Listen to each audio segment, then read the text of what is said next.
अरे वाह, कितनी अच्छी बात है। मुझे कितना बड़ा घर मिला है। यहाँ 100 कमरे हैं, इतनी बड़ी रसोई है और बाहर से देखने में तो ये किसी महल से भी ज्यादा बड़ा लगता है।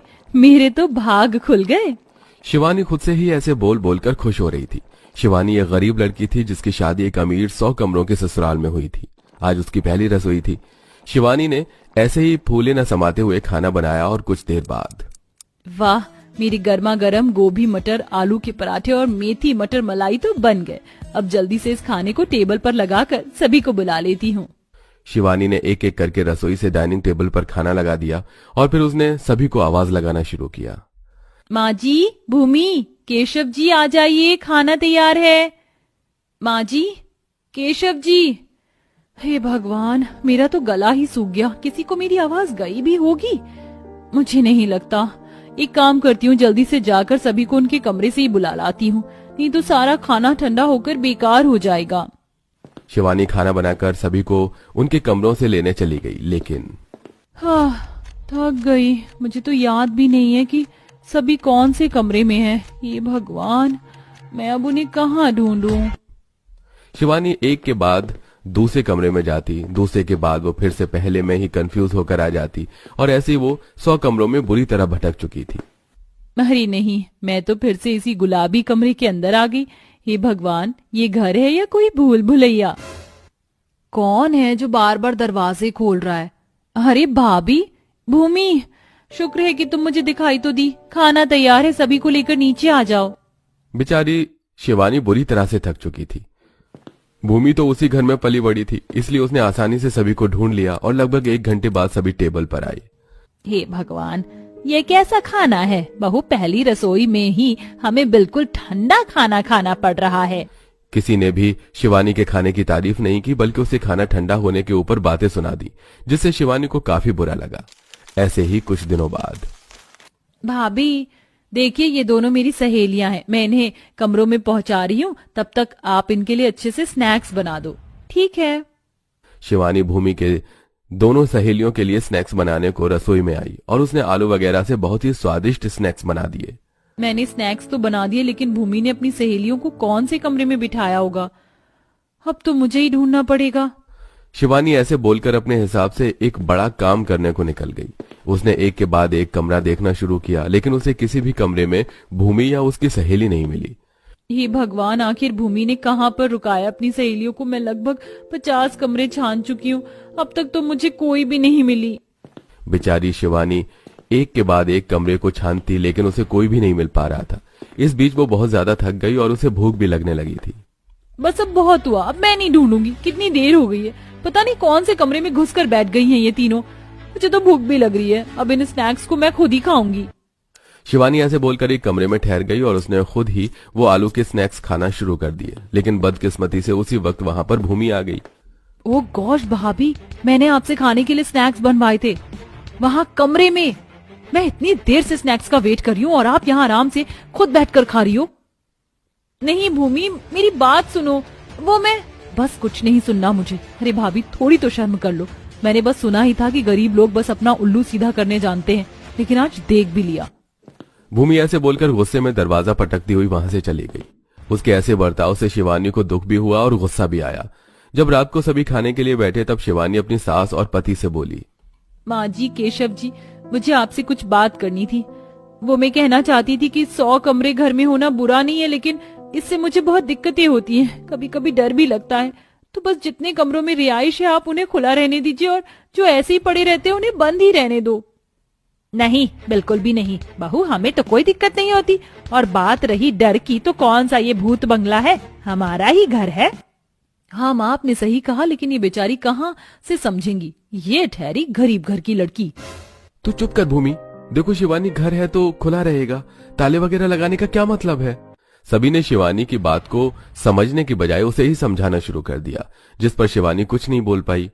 ऐसे ही फिर एक रात भूमि अपनी फ्रेंड्स के घर थी और केशव काम पर। ऐसे में बस जया और शिवानी ही घर में थी। हे भगवान, कितनी तेज तेज हवाएं चल रही हैं, शायद तूफान आएगा।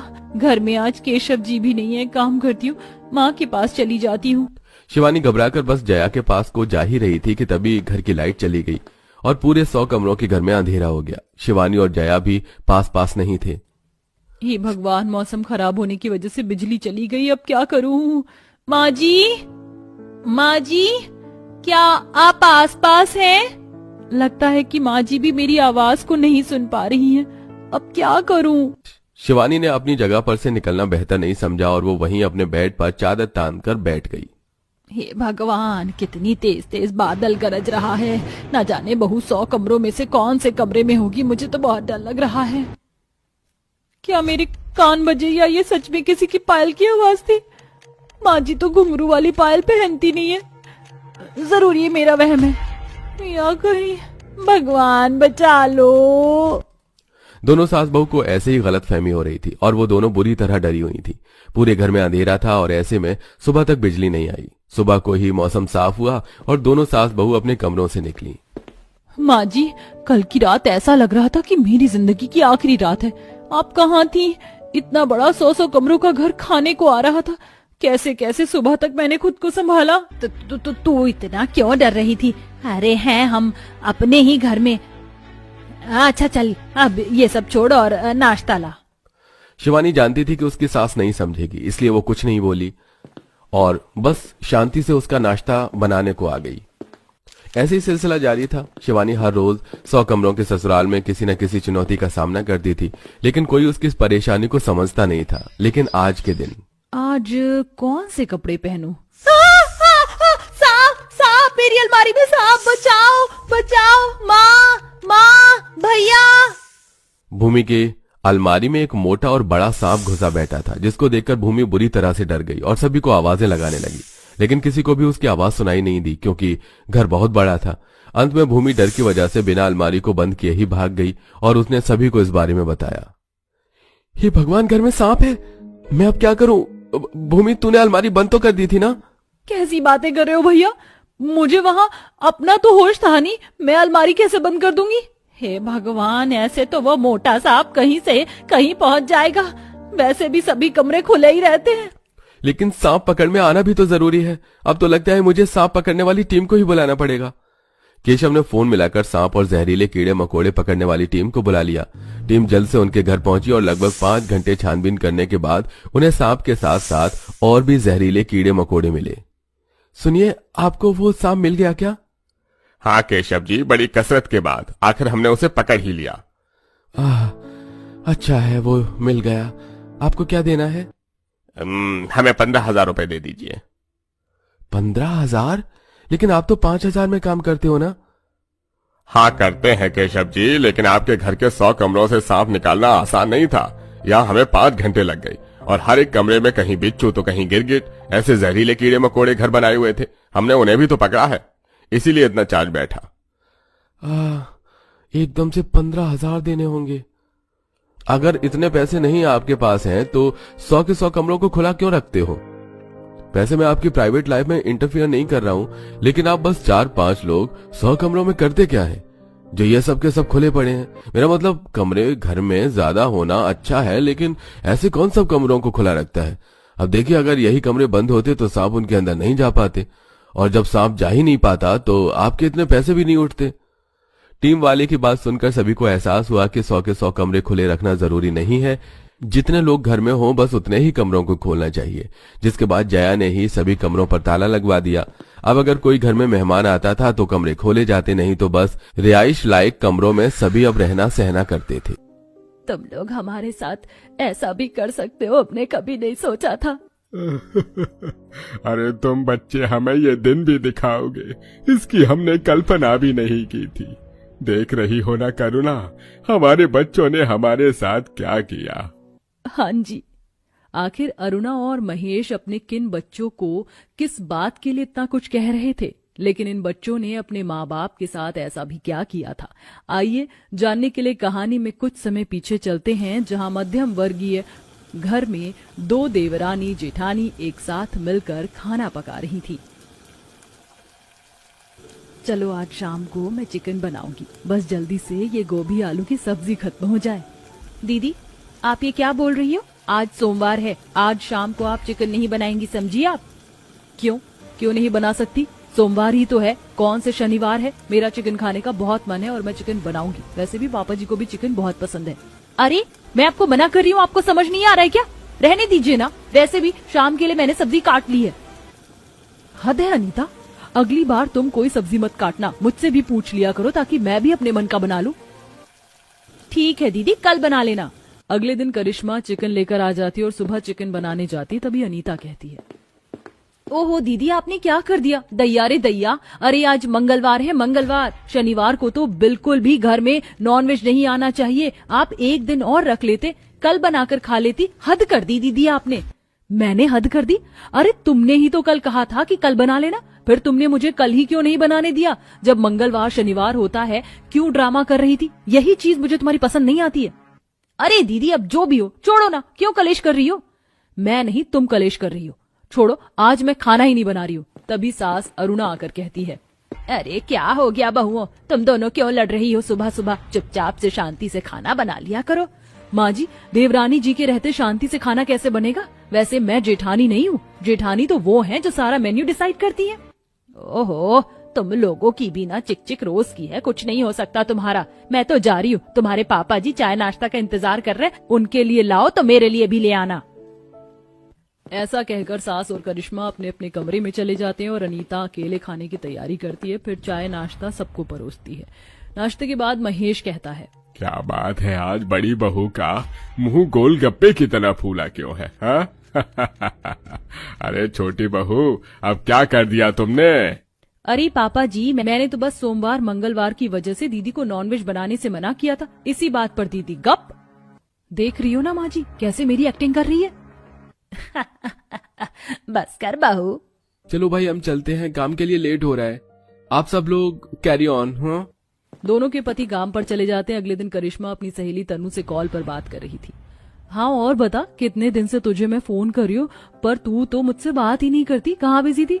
अरे यार, मैं मेरे सास ससुर की 50वीं सालगिरह थी ना, तो उसी की तैयारी में लगी थी। बहुत सारी चीज अरेंज करनी थी मुझे, और तुझे पता है उनके लिए हमने वरमाला सेरेमनी करवाई, रिंग सेरेमनी करवाई, दोबारा से शादी करवाई, सारी रस्म के साथ, और केटरिंग को लगवाया। बहुत अच्छा अच्छा खाना बनवाया। पता है मेरे सास ससुर इस सरप्राइज से बहुत ज्यादा खुश हो गए थे। तो बस उन सब चीजों से अब फ्री हुई हूँ तो मैंने तुझे कॉल किया। सच में तेरे सास ससुर तो बहुत खुश हुए होंगे ना 50वीं सालगिरह मनाकर? अरे बहुत, इस बात की खुशी ही अलग होती है। मैं तो कहती हूँ तुझे भी अपने सास ससुर के साथ सेलिब्रेट कर लेना चाहिए, ये दिन बार बार नहीं आते। वैसे तूने बात तो बिल्कुल सही की है, लेकिन लोगों को तो मम्मी जी पापा जी की सालगिरह याद ही नहीं है, हम बनाएंगे कैसे? व्हाट? अरे यार तुम लोग कैसे लोग हो, फिर तो तुम लोग अपने सास ससुर को कभी खुश नहीं रख पाओगे। बताओ, बच्चे होकर तुम्हें याद नहीं है, अब वो थोड़ी ना याद रखेंगे इस बुढ़ापे की उम्र में। चल ठीक है, मैं रख रही हूँ, बाय।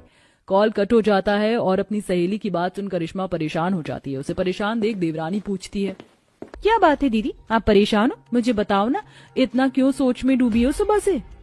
अरे हमें माँ जी पापा जी की शादी की सालगिरह नहीं पता, कब आती है? मेरी सहेली ने उन्हें 50वीं सालगिरह की पार्टी दी थी, तभी उसने मुझसे पूछा। मैं भी पार्टी देना चाहती हूँ, पर सच में हमें तो पता ही नहीं है। लेकिन अगर हम उनके लिए 50वीं सालगिरह को मनाते हैं तो वो बहुत ज्यादा खुश होते हैं।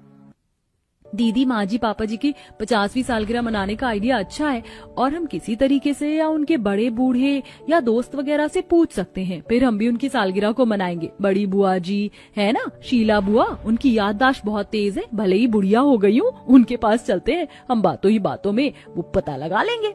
हाँ चल चल। दोनों देवरानी जेठानी शीला बुआ के पास जाने को तैयार होती है कि सास टोक देती है, अरे किधर चली देवरानी जेठानी, ऐसे तो तुम दोनों की इतनी भिड़ती रहती है। अब वो माँ जी कुछ सामान लेना था ना, तो इसलिए साथ जाना पड़ रहा है, वरना आपको तो पता है हम दोनों की पट्टी कहाँ है। इतना कहते ही करिश्मा अनीता निकल जाती है और वो शीला बुआ के पास पहुंचकर बातों ही बातों में सालगिरह की डेट निकलवा लेती हैं।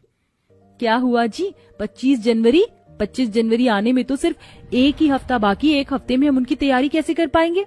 क्या, कौन सी बीमारी तैयारी करनी है? ओहो, बुआ जी की याददाश्त तो तेज है लेकिन कान खराब है। चल अनीता, हम यहाँ से निकलते हैं। पपीता कहाँ है? पपीता मुझे तो दे दो पपीता। देवरानी जेठानी हाथ पकड़कर वहाँ से निकल लेती हैं और अपने पति को घर आने पर 50वीं सालगिरह के बारे में बताती हैं। मतलब हमारे पास एक हफ्ता है 50वीं सालगिरह मनाने के लिए, हमें बहुत तैयारी करनी होगी, केक और पकवान वगैरह भी बने। पकवान में तो बहुत ज्यादा पैसे लगते हैं। अजी पकवान की टेंशन आप मत लीजिए, मुझे सब कुछ बनाने आता है, मैं पार्टी में सारी तैयारी कर दूंगी। तुम क्यों करोगी? मैं करूंगी, मुझे